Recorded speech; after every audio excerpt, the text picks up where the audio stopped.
नमस्कार दोस्तों, स्वागत है आप सभी का फिर से एक नए वीडियो में। दोस्तों, आज के वीडियो में हम जानेंगे कि बॉडी में कितने टाइप के मसल फाइबर्स होते हैं और कैसे आप ये अलग अलग टाइप के मसल फाइबर्स को ट्रेन कर सकते हो। साथ के साथ हम जानेंगे कि अगर आप एथलीट हो तो आपको कैसे वर्कआउट का कॉम्बिनेशन बनाना चाहिए जिससे आप अपना जो स्पोर्ट है उसमें अपना मैक्सिमम जो आउटपुट है वो दे सको। तो दोस्तों, मसल फाइबर्स के टाइप के बारे में बात करने से पहले सबसे पहले ये जान लेते हैं कि मसल फाइबर क्या होता है। मसल फाइबर का सिंपल मतलब ये होता है कि आपके जो मसल्स होते हैं उसमें जो इंडिविजुअल सेल्स होते हैं, एक एक सेल होता है, उसको हम मसल फाइबर का नाम देते हैं। और ये मसल फाइबर ज्यादातर मायोफिब्रिल से बने होते हैं जो कॉन्ट्रेक्टाइल एलिमेंट होते हैं, मतलब कि जो कॉन्ट्रेक्शन करने का काम करते हैं। तो दोस्तों, मसल फाइबर्स के बारे में जानने से पहले जल्दी से ये जान लेते हैं कि बॉडी में मसल्स कितने टाइप के होते हैं। इसमें सबसे पहली टाइप जो है वो है स्केलेटल मसल। स्केलेटन मसल का मतलब है कि जो मसल्स आप बाहर से देख सकते हो, लाइक आपका बाइसेप हो गया, शोल्डर डेल्टोइड के मसल्स हो गए, पेक्टोरलिस, ट्राइसेप, ये जो भी मसल्स है वो आपके स्केलेटल मसल की कैटेगरी के अंदर आते हैं। दूसरा जो टाइप है मसल्स का वो हो गया स्मूथ मसल। स्मूथ मसल जैसे कि आपका इंटेस्टाइन का मतलब आपके पेट के अंदर जो मसल रहते हैं वो सभी स्मूथ मसल में आते हैं, मतलब कि आपकी आंतें। ये एक एग्जांपल है स्मूथ मसल का। तीसरा जो टाइप है मसल्स का बॉडी में जो पाया जाता है वो है कार्डियक मसल। कार्डियक मसल मतलब कि आपका जो हार्ट का मसल रहता है उसको कार्डियक मसल बोला जाता है। अब देखिए, यहाँ पे कार्डियक मसल जो है वो बाकी मसल से अलग इसलिए है क्योंकि उसका जो लुक है वो स्केलेटल मसल की तरह है, मतलब वो स्ट्रिएटेड है, उसमें बारीक बारीक लाइंस पाई जाती है, लेकिन वो मसल्स को हम कंट्रोल नहीं कर सकते हैं। ऑब्वियसली आपका हार्ट का धड़कना वो आप खुद कंट्रोल नहीं कर सकते, वो अपने आप बीट होता रहता है। वैसे ही स्मूथ मसल्स जो होते हैं उसको भी आप खुद से कंट्रोल नहीं कर सकते हैं, वो अपने आप जो अपना फंक्शन रहता है वो करते रहते हैं। तो कार्डियक मसल को इसलिए एक पूरा अलग ग्रुप दिया गया है क्योंकि उसका लुक अलग है और उसका फंक्शन अलग है। अब देखिए, यहाँ पे हमारा जो मेन इंटरेस्ट है वो स्केलेटल मसल में है, तो अपने को ज्यादातर ये डोले शोले बनाने में ही इंटरेस्ट रहता है, इसलिए आज हम स्केलेटल मसल्स के फाइबर्स के बारे में चर्चा करने वाले हैं। अब देखिए, इसका मतलब ये बिल्कुल नहीं है कि आपका टारगेट अगर बॉडी बिल्डिंग है तभी आपको ये फाइबर्स के बारे में जानना चाहिए। खासकर वो एथलीट जो किसी भी एक खेल में इन्वॉल्व है, कोई भी स्पोर्ट्स एक्टिविटी कर रहे हैं, उन लोगों को ये मसल फाइबर्स के बारे में जानकारी होना बहुत जरूरी है। फिर चाहे वो क्रिकेट हो, फुटबॉल हो, वॉलीबॉल हो, कोई भी खेल क्यों ना हो, अगर आपको ये मसल फाइबर्स के बारे में जानकारी होगी तो आप अपना जो वर्कआउट है वो इस तरह से डिजाइन कर पाएंगे जो आपको अपने खेल में मदद करेगा। अपना जो भी स्पोर्ट है या जो भी आप गेम खेल रहे हो उसमें अपना परफॉर्मेंस इंप्रूव करने के लिए ये मसल्स फाइबर्स की जानकारी होना बहुत जरूरी है। तो दोस्तों, स्केलेटल मसल्स के दो टाइप होती है। एक होती है फास्ट ट्विच मसल फाइबर्स और दूसरी होती है स्लो ट्विच मसल फाइबर्स। इसके अलावा भी type 2C, type 1C, type 2AC, ये अलग अलग फाइबर्स की टाइप होती है। लेकिन देखिए, ये जो भी है वो ज्यादातर टाइप 1 और टाइप 2 का कॉम्बिनेशन है। हमारा जो मेन इंटरेस्ट है वो type 1 muscle fibre, type 2A और टाइप 2B की तरफ ही रहेगा। अब दोस्तों, यहाँ पे जैसे कि हमने स्केलेटल मसल्स के दो टाइप जानी, स्लो ट्विच मसल फाइबर और फास्ट ट्विच मसल फाइबर। यहाँ पे जो ट्विच है वो ट्विच का मतलब होता है कि कॉन्ट्रैक्शन। कॉन्ट्रैक्शन मतलब कि मसल कितनी स्पीड में कॉन्ट्रैक्ट हो सकता है, उसके अकॉर्डिंग उसको दो टाइप दी गई है, स्लो ट्विच मसल फाइबर और फास्ट ट्विच मसल फाइबर। जो स्लो ट्विच मसल फाइबर है उसकी जो कॉन्ट्रैक्शन स्पीड है वो फास्ट ट्विच मसल फाइबर से ऑलमोस्ट आधी होती है। अब देखिए, यहाँ पे जो स्लो ट्विच मसल फाइबर है उनकी जो फटीग टॉलरेंस की कैपेसिटी है वो बहुत ज्यादा रहती है, मतलब कि वो मसल फाइबर्स लंबे समय तक एक्टिविटी सस्टेन कर सकते हैं। अब देखिए, लंबे समय तक चलने वाली का मतलब है जो भी एक्टिविटी 3 मिनट से ज्यादा चल रही हो, फिर वो आधा घंटा हो, 1 घंटा हो, कोई भी ऐसी एक्टिविटी हो जो 3 मिनट से ज्यादा चल रही हो, उसमें आपको ये slow Twitch muscle fibre help करते हैं। यहाँ पे एक एग्जांपल लेते हैं, जैसे कि मैराथन रनिंग जो है वो ये स्लो ट्विच मसल फाइबर के ऊपर ज्यादा डिपेंडेंट रहती है क्योंकि वो ज्यादा लंबे समय तक चलने वाली एक्टिविटी है। उसके अलावा अगर आप कोई भी स्पोर्ट्स में इन्वॉल्व हो, अब देखिए क्रिकेट ऐसी चीज है, उसमें कभी आपको बहुत स्पीड में स्प्रिंट करनी पड़ती है, कभी फील्ड में 2-3 घंटा खड़े भी रहना पड़ता है, तो उसमें दोनों मसल फाइबर्स यूज होते हैं, slow Twitch, fast Twitch. Fast Twitch की बात भी हम आगे करेंगे। दूसरा अगर है, आप कोई फुटबॉल का खेल ले लो, तो उसमें भी कभी आपको बहुत जल्दी स्प्रिंट करना पड़ता है, तो उसमें आपके fast Twitch muscle fibre use होते हैं। लेकिन उसी के साथ साथ आपको कंटिन्यू 30 से 40 मिनट फील्ड पे भी रहना होता है, तो उस टाइम पे आपका slow Twitch muscle fibre use होता है। तो ये दोनों मसल फाइबर को कॉम्बिनेशन में अगर आप ट्रेन करेंगे, तो आप अपना जो खेल है, अपना जो भी स्पोर्ट्स एक्टिविटी है, उसमें अपना मैक्सिमम परफॉर्मेंस दे पाएंगे। अब दोस्तों यहाँ पे अगर फास्ट ट्विच मसल फाइबर की बात करें, उसमें से भी खासकर जो टाइप 2B मसल फाइबर है, उसकी अगर हम बात करें, तो ऐसे मसल फाइबर ज्यादातर ऐसी एक्टिविटी में यूज होते हैं जो शॉर्ट ड्यूरेशन में हो, लेकिन एकदम मैक्सिमम इंटेंसिटी पे हो।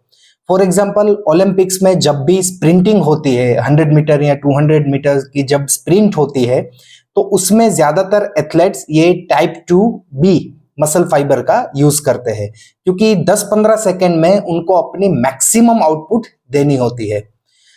उसके साथ साथ जिम में जब भी आप 1 रिपीटेशन मैक्स या जो भी 1 रिपीटेशन मैक्स का 70-80% वेट उठाते हो, तब भी आप ज्यादातर ये type 2B muscle fibre use करते हो। शायद सभी को यहाँ पे 1 रिपीटेशन मैक्स का मतलब पता ही होगा, लेकिन जो लोगों को पता नहीं है उनको थोड़ा सा ब्रीफ में समझा देता हूँ। 1 रिपीटेशन मैक्स का मतलब है कि एक्सरसाइज में आप ऐसा वेट उठा रहे हो जिसमें आपसे सिर्फ एक काउंट ही हो सकता है। मतलब कि फॉर एग्जांपल, आप अगर स्क्वाट्स कर रहे हो वेट के साथ, तो आपने बारबेल पे इतना वेट रखा है कि उसमें आपसे सिर्फ एक काउंट ही होगा। लेग प्रेस कर रहे हो, तो लेग प्रेस में आपने मशीन पे ऐसा वेट रखा है कि उसमें आपसे सिर्फ एक ही काउंट निकलेगा। बेंच प्रेस रखी है, तो बेंच प्रेस पे भी ऐसा वेट सिलेक्ट किया है कि आपसे मैक्सिमम एक काउंट ही होगा। तो एक काउंट में अपनी सारी ताकत खर्च हो जाए, ऐसे वेट को रखना, उसको 1 रिपीटेशन मैक्स बोलते हैं। टाइप 2A मसल फाइबर है, वो स्लो ट्विच मसल फाइबर और fast Twitch muscle fibre type 2B दोनों के बीच में होते हैं।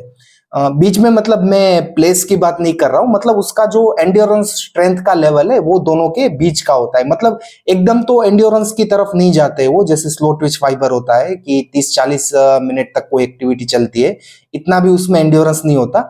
और एकदम स्ट्रेंथ वाले भी नहीं होते कि आप 10-15 सेकंड में खत्म कर सको, उतनी ताकत भी नहीं निकाल सकते। दोनों के बीच की जो एंड्योरेंस और स्ट्रेंथ की कैपेसिटी है वो टाइप 2A मसल फाइबर में होती है। लेकिन ज्यादातर इनकी जो कैरेक्टरिस्टिक है वो फास्ट ट्विच मसल फाइबर की जैसी है, इसलिए इनको फास्ट ट्विच मसल फाइबर के अंदर सब कैटेगराइज्ड करके टाइप 2A का नाम दिया गया है। अब देखिए, जो स्लो ट्विच मसल फाइबर्स है वो दिखने में रेड कलर के, मतलब कि लाल कलर के होते हैं, क्योंकि इसमें जो कैपिलरीज डेंसिटी है वो ज्यादा होती है। मतलब कि जो बारीक बारीक नसें होती है वो ज्यादा मात्रा में पाई जाती है। उसी के साथ साथ इन मसल फाइबर्स में मायोग्लोबिन की मात्रा भी ज्यादा होती है। मायोग्लोबिन एक ऐसा प्रोटीन है जो मसल्स में ऑक्सीजन लेके जाता है और एक्सेसिव नाइट्रोजन ऑक्साइड को रिमूव करता है। उसके कारण भी इसका जो लुक है वो रेड कलर का होता है। और अगर हम बात करें टाइप 2B मसल फाइबर्स की, तो वो लुक में ज्यादातर व्हाइटिश होते हैं, क्योंकि उसमें कैपिलरीज डेंसिटी भी कम होती है, बारीक बारीक नसें कम होती है, मायोग्लोबिन की मात्रा भी कम होती है। और टाइप 2A की अगर हम बात करें, तो वो लुक में पिंक कलर के होते हैं, क्योंकि सेम उसमें भी थोड़ी सी कैपिलरीज की मात्रा कम होती है और उसके साथ साथ मायोग्लोबिन की मात्रा भी स्लो ट्विच मसल फाइबर्स के मुकाबले कम होती है। अब देखिए, जो स्लो ट्विच मसल फाइबर है उसमें माइटोकॉन्ड्रिया की मात्रा भी ज्यादा होती है, मतलब जो सेल्स का एनर्जी पावर हाउस है उसकी मात्रा भी ज्यादा होती है। इसकी वजह से उनकी फैट ऑक्सीडेटिव कैपेसिटी भी ज्यादा होती है। मतलब स्लो ट्विच मसल फाइबर्स जो है वो फैट को एज अ फ्यूल ज्यादा यूज कर सकते हैं। ऐसा नहीं है कि सिर्फ फैट ही यूज करेंगे, दूसरे भी सोर्सेज यूज करते हैं, लेकिन उसमें ये माइटोकॉन्ड्रिया की मात्रा ज्यादा होने की वजह से वो फैट को ज्यादा मात्रा में यूटिलाइज कर सकते हैं। तो अगर किसी का टारगेट फैट लॉस है, तो उनको अपनी वर्कआउट ट्रेनिंग भी इस तरह से रखनी चाहिए कि उनका जो स्लो ट्विच मसल फाइबर है वो ज्यादा इस्तेमाल हो सके। आगे चर्चा करेंगे किस तरह से हम ये कर सकते हैं, लेकिन हर एक टॉपिक को हम अलग अलग पार्ट में डिस्कस कर रहे हैं। और अगर हम ग्लाइकोजन स्टोरेज की बात करें तो ग्लाइकोजन स्टोरेज जो होता है वो टाइप 2 मसल फाइबर्स का ज्यादा होता है। उसपे से भी जो टाइप 2 भी मसल फाइबर्स है उसमें ग्लाइकोजन ज्यादा मात्रा में स्टोर हो सकता है, क्योंकि ऐसे मसल फाइबर्स की साइज बड़ी होती है, वो मोटे होते हैं थोड़े। और टाइप 1 मसल फाइबर जो है, स्लो ट्विच मसल फाइबर जो है, उसमें ग्लाइकोजन स्टोरेज कम होता है क्योंकि उसकी साइज छोटी होती है। अब देखिए, जनरली तो पूरे बॉडी में ये टाइप 1 और टाइप 2 जो मसल फाइबर्स है वो एक समान डिस्ट्रीब्यूट किए गए हैं। ये हर एक इंडिविजुअल के हिसाब से अलग अलग होता है, लेकिन जितने भी स्टडीज हुए उसमें ज्यादातर ये पाया गया है कि दोनों मसल फाइबर्स एक समान डिस्ट्रीब्यूट हुए हैं। कुछ मसल्स ऐसे होते हैं जिसमें काफी मात्रा अलग अलग होती है, जैसे सोलियस मसल में टाइप 1 मतलब कि स्लो ट्विच मसल फाइबर की मात्रा ज्यादा है, उससे ऑपोजिट ट्राइसेप जो मसल है उसमें फास्ट ट्विच मसल फाइबर की मात्रा ज्यादा है। और ये जितने भी स्टडीज है उसको मैं डिस्क्रिप्शन में लिंक कर दूंगा, तो वहां से भी आप ज्यादा जानकारी ले सकते हो। और अगर हम साइज की बात करें तो किसी का टारगेट अगर साइज गेन है तो उनको ज्यादातर ये टाइप 2 भी मसल फाइबर यूज करना चाहिए अपने ट्रेनिंग के दौरान। और किसी का अगर टारगेट एंड्योरेंस है, मतलब उसको अपने साइज से कुछ लेना देना नहीं है, तो इनको टाइप 1 मतलब कि slow Twitch muscle fibres use करने चाहिए ट्रेनिंग के दौरान। तो चलिए दोस्तों, अब जल्दी से चर्चा करते हैं कि कैसे हम टाइप 1 और टाइप 2 मसल फाइबर्स को ट्रेन कर सकते हैं वर्कआउट के दौरान। देखिए, इसके लिए हमें एक छोटा सा प्रिंसिपल जानना पड़ेगा जिसका नाम है मोटर यूनिट रिक्रूटमेंट प्रिंसिपल। मतलब कि किस तरह से आपके मसल फाइबर्स रिक्रूट होते हैं वर्कआउट के दौरान या किसी भी एक्टिविटी के दौरान, वो थोड़ा सा हम ब्रीफ में जान लेते हैं। देखिए, जब भी आप कोई एक्टिविटी करते हो तो उसमें जो मसल फाइबर्स रिक्रूट होते हैं, मतलब मसल फाइबर्स का जो इस्तेमाल होता है, वो साइज प्रिंसिपल के ऊपर डिपेंडेंट है। मतलब कि सबसे पहले आपके टाइप 1 मसल फाइबर्स ही रिक्रूट होंगे, उसके बाद आपके टाइप 2 मसल फाइबर्स रिक्रूट होना शुरू होंगे। जो फास्ट ट्विच मसल फाइबर्स है वो बाद में यूज होते हैं।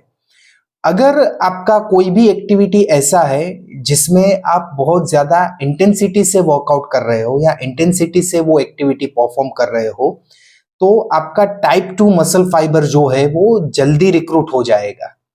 टाइप 1 मसल फाइबर तो डेफिनेटली रिक्रूट होंगे ही होंगे, लेकिन उसकी ताकत वो एक्टिविटी को पूरा करने के लिए कम है। इतनी ताकत उन मसल फाइबर्स में नहीं है कि वो एक्टिविटी सस्टेन कर पाए, इसलिए बॉडी तुरंत ही टाइप 2 मसल फाइबर्स को रिक्रूट कर देगा। अब इसको एक एग्जांपल से समझते हैं कि समझिए आप स्क्वाट कर रहे हो या लेग प्रेस कर रहे हो। तो इसमें जब आप लाइट वेट के साथ स्क्वाट्स या लेग प्रेस कर रहे होंगे, लेग प्रेस मशीन की बात कर रहा हूं, तो उस पे क्या होगा कि आपका बॉडी जो है वो टाइप 1 मसल फाइबर को यूज करेगा पहले, क्योंकि उसको पता है कि इतना लोड उठा लेंगे कोई दिक्कत नहीं है, आराम से ये जो वर्कआउट है वो खत्म हो जाएगा, 12-15 रिपीटेशंस जो भी निकालने हैं वो कर सकते हैं। थोड़े बहुत टाइप 2 मसल फाइबर रिक्रूट होंगे, लेकिन पूरे के पूरे टाइप 2 मसल फाइबर रिक्रूट उसमें नहीं होंगे। अब हमें टाइप 2 मसल फाइबर्स का रिक्रूटमेंट बढ़ाना है, उसको ज्यादा यूज करना है, तो हमें क्या करना पड़ेगा, इंटेंसिटी बढ़ानी पड़ेगी, मतलब कि उस पर थोड़ा सा लोड बढ़ाना पड़ेगा। अब जैसे ही लोड बढ़ाएंगे और रिपीटेशंस अपने कम हो जाएंगे, मतलब कि 5 से 8 रिपीटेशंस निकलेंगे, लेकिन उस टाइम पे क्या होगा कि आपका जो सेंट्रल नर्वस सिस्टम है वो आपके मोटर यूनिट रिक्रूट करने में ये कमांड देगा बॉडी को कि लोड बहुत ज्यादा है।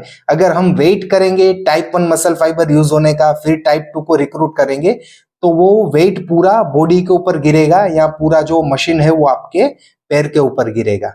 तो इसलिए बॉडी या आपका central nervous system type 2 muscle fibre को जल्दी रिक्रूट कर देता है, और इस तरह से ट्रेनिंग करते हुए आप टाइप 2 मसल फाइबर ज्यादा यूज कर सकते हो।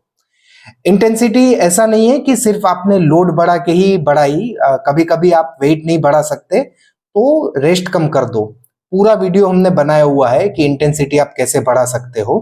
तो जब आप हाई इंटेंसिटी पे वर्कआउट करते हो, मैक्सिमम इंटेंसिटी पे जब आप वर्कआउट करते हो, तो टाइप 2 मसल फाइबर ज्यादा यूज होते हैं। और उसी के साथ साथ जैसे हमने जाना यहाँ पे कि टाइप 1 मसल फाइबर्स एंड्योरेंस के लिए यूज होते हैं, तो उसको ट्रेन करना भी जरूरी है।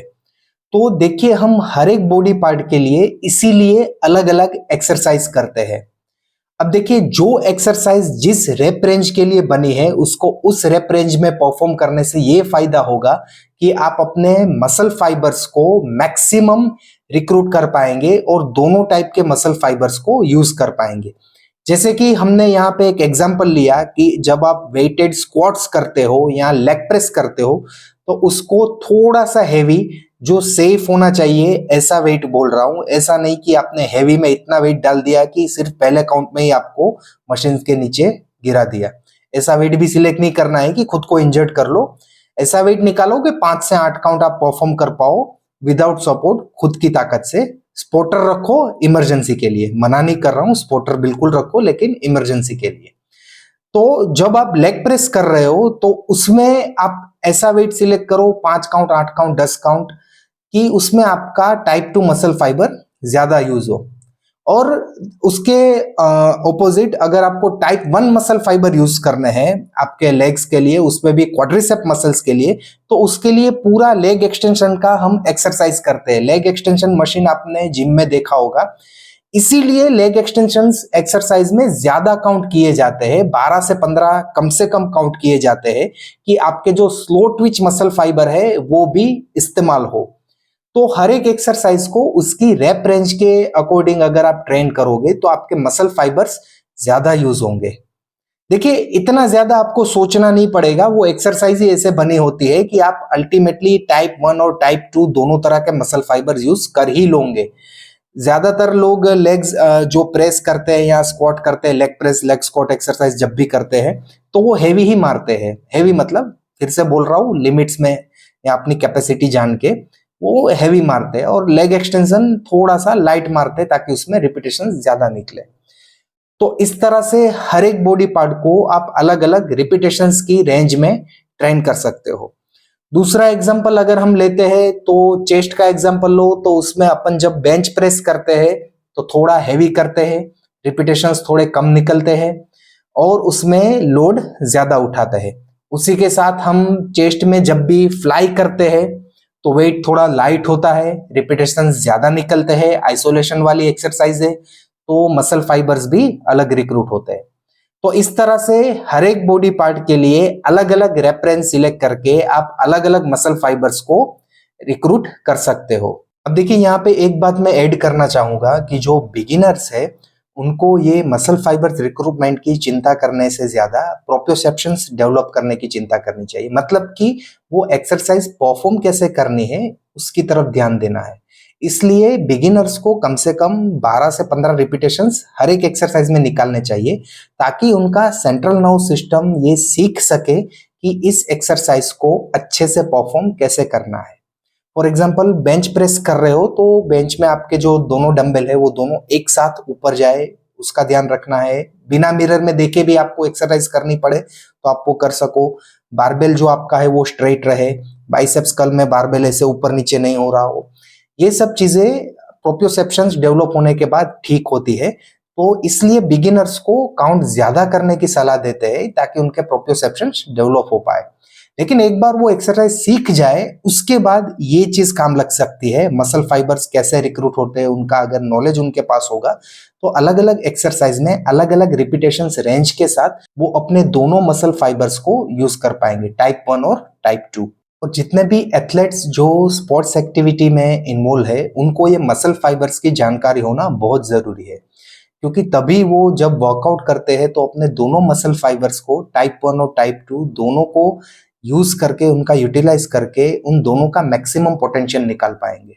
जैसे हमने पहले ही एग्जांपल लिया था कि आपका क्रिकेट का स्पोर्ट हो, फुटबॉल का स्पोर्ट हो, कोई भी स्पोर्ट हो, उसमें आपको कभी कभी स्प्रिंट भी करना पड़ता है, मतलब बहुत स्पीड में भी भागना पड़ता है, और उसी के साथ साथ आपको 2-3 घंटे फील्ड पे खड़े भी रहना पड़ता है। 30-40 मिनट तो कम से कम खड़े रहना पड़ता है फील्ड पे। तो आपके टाइप 1 और टाइप 2 दोनों मसल फाइबर्स का स्ट्रॉन्ग होना बहुत जरूरी है। जैसे आप धोनी सर का एग्जांपल लो, तो क्रिकेट में धोनी सर जब विकेट के बीच में भागते हैं, जब रनिंग करते हैं, तो इतना स्पीड में भागते हैं कि एक बार टीवी में शायद दिखाया था कि उसेन बोल्ट का जो स्पीड था, जो दुनिया का सबसे तेज आदमी है, उसकी स्पीड भी शायद मैच कर गए थे एक बार। और उसी के साथ साथ वो जब विकेट कीपिंग करते हैं तो 3-4 घंटे एक जगह पे खड़े रहते हैं, कंटिन्यू फील्डिंग सेट करते रहते हैं, तो उनको स्लो ट्विच मसल फाइबर भी यूज करना पड़ता है। तो उनमें एंड्योरेंस भी है और उसके साथ साथ स्ट्रेंथ भी है, दोनों है उनके पास। तो उन्होंने अपने दोनों मसल फाइबर्स का यूज किया होगा। हालांकि वो इतने बड़े लीजेंड है कि उनकी ट्रेनिंग डिस्कस करना भी मेरे बस की बात नहीं है, लेकिन सिर्फ एक एग्जाम्पल के तौर पे मैं बोल रहा हूँ कि इस तरह से जो एथलेट होते हैं वो अपने आप को ट्रेन करते हैं। तो इसलिए अगर आप किसी भी स्पोर्ट में इन्वॉल्व हो तो आपको ये मसल फाइबर्स के अकॉर्डिंग ट्रेनिंग करनी चाहिए। आपका टारगेट बॉडी बिल्डिंग हो तब भी आपको एटलीस्ट ये मसल फाइबर्स की जो थियरी है उसके बारे में पता होना जरूरी है। तो उम्मीद करता हूं कि ये वीडियो में दी गई जानकारी आपको पसंद आई होगी, और जैसा मैं हमेशा बोलता हूं कि इस वीडियो को अंत तक देखने के लिए आप सभी का बहुत बहुत धन्यवाद। Thank you. जय हिंद।